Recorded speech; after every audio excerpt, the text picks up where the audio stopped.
കീർത്തിയമ്മ എന്റെ കയ്യിൽ നിന്ന് അടിച്ചു മാറ്റി 1500 രൂപ തിരിച്ചു മേടിക്കാനുള്ള പോക്കാണ് ഇത്. ബാങ്കിൽ ചെന്ന് തിരക്കിയപ്പോ അവര് പറഞ്ഞു 3 ദിവസം കഴിയുമെന്ന്. കയ്യിലുണ്ടായിരുന്ന പൈസ പോയതുകൊണ്ട് അമ്മയെ വല്ലതും തരണേന്ന് കൈ നീട്ടി പറയുന്നൊന്നും അല്ല കേട്ടാ, മഴ വന്നപ്പോ ഒന്ന് കൈവച്ചതാണ്. ഇങ്ങനെ കൈയെടുത്ത് പുറത്തിട്ട് താമസിക്കാതെ നാട്ടുകാർ കൈവയ്ക്കുന്ന അച്ഛൻ. വൈകുന്നേരം നമ്മുടെ സബ്സ്ക്രൈബർ ഒരാൾ വിളിച്ചിട്ട് വായൂർ വരെ ചെല്ലണേ ഒന്ന് കാണാനെന്ന് പറഞ്ഞിരുന്നു കേട്ടോ. കാണാൻ വരാന്ന് പറഞ്ഞിരുന്ന ആള് ലേറ്റ് ആകുമ്പോ കുടിക്കാൻ പറ്റിയ സാധനമാണ് ഷാർജ. എന്നാ പിന്നെ ഒരെണ്ണം അങ്ങോട്ട് കാച്ചാന്ന് വിചാരിച്ചു. നമ്മളെ കാണാൻ വന്ന ചേച്ചി ബഹ്റിനിൽ വർക്ക് ചെയ്യാണ്, പേര് ലില്ലിക്കുട്ടി എന്നാണ്. വീഡിയോ എടുക്കണ്ടെന്ന് പറഞ്ഞുകൊണ്ട് എടുത്തില്ല കേട്ടോ. ഞാൻ ഈ എടുക്കാൻ വയ്യാത്ത പെട്ടിയും താങ്ങി പിടിച്ചോണ്ടിരിക്കുന്നത് എന്താണെന്നല്ലേ, ഇതാ ചേച്ചി കൊണ്ടുവന്നിരുന്ന ഗിഫ്റ്റ് ആണ്. ഒരു ബോഡി സ്പ്രേയും ഈത്തപ്പഴവും പിസ്തയും പിന്നെ മുട്ടായും അങ്ങനെ കുറച്ച് സാധനങ്ങൾ കവറിലാക്കി കൊണ്ടുവന്നിരുന്നേ. ഗിഫ്റ്റ് ബോക്സ് ഞാൻ ഓപ്പൺ ആക്കിയിട്ടില്ല, മോൻ സ്കൂളിൽ നിന്ന് വന്നുടനെ നമുക്ക് പൊട്ടിക്കാം കേട്ടോ. ശീതുകുട്ടി ഓടി നടന്ന് എല്ലാവർക്കും മുട്ടായി വിതരണം ചെയ്യുന്ന തിരക്കിലാണേ.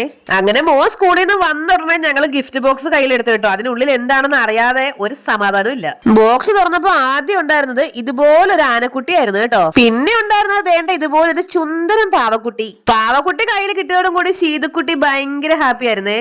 പിന്നെ അടുത്തുണ്ടായിരുന്നത് ഒരു ഡാൻസിങ് റോബോട്ട് ആയിരുന്നു കേട്ടോ. ആ സാധനത്തിന് 8 കാലിയെ പോലെ കുറെ കാലൊക്കെ ഉണ്ടായിരുന്നു. പിന്നെ ശീതോട്ടിക്ക് 2 ജോഡി ഡ്രസ് ഉണ്ടായിരുന്നു, ഇതുപോലൊരു മിഡിയും ടോപ്പും. പിന്നെ ഇതുപോലൊരു ബ്ലാക്ക് കളർ ഫ്രോക്ക് ആയിരുന്നേ.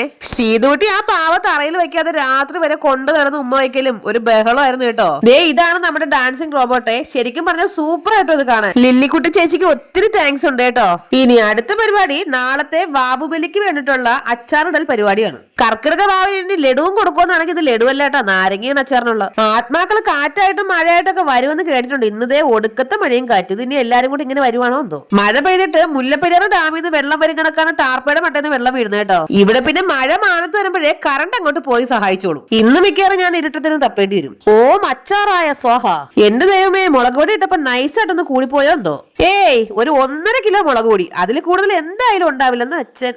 നാളെ ഇത് കഴിക്കാൻ വരുന്ന ആൾക്കാര് ഈ സദ്യയും കഴിച്ച് നിന്നോടൊരു മാപ്പം പറഞ്ഞിട്ടേ പോവോളന്ന് ഈ വഴിക്ക് വന്നേന് എന്ന് അമ്മ. അങ്ങനെ നാരങ്ങ അച്ചാർ തയ്യാറായി. ഇനി അടുത്തത് മാങ്ങ അച്ചാറാണേ. മാങ്ങ അച്ചാർ ഇട്ട് തുടങ്ങിയപ്പോ തന്നെ കറണ്ട് വന്നു കേട്ടോ. നല്ല 1.5 മാങ്ങ അച്ചാറും തയ്യാറാക്കി വെച്ചിട്ടുണ്ട്. ഇനി അടുത്ത പരിപാടി ഇഞ്ചിക്കറി വെക്കലാണ്. അതൊരു 1.5 പരിപാടി ആയതുകൊണ്ട് ബാക്കി വീഡിയോ നമുക്ക് നാളെ കാണാം കേട്ടോ. നമ്മുടെ ചാനൽ എല്ലാവരും സബ്സ്ക്രൈബ് ചെയ്ത് സഹായിക്കണേ. ടാറ്റാ.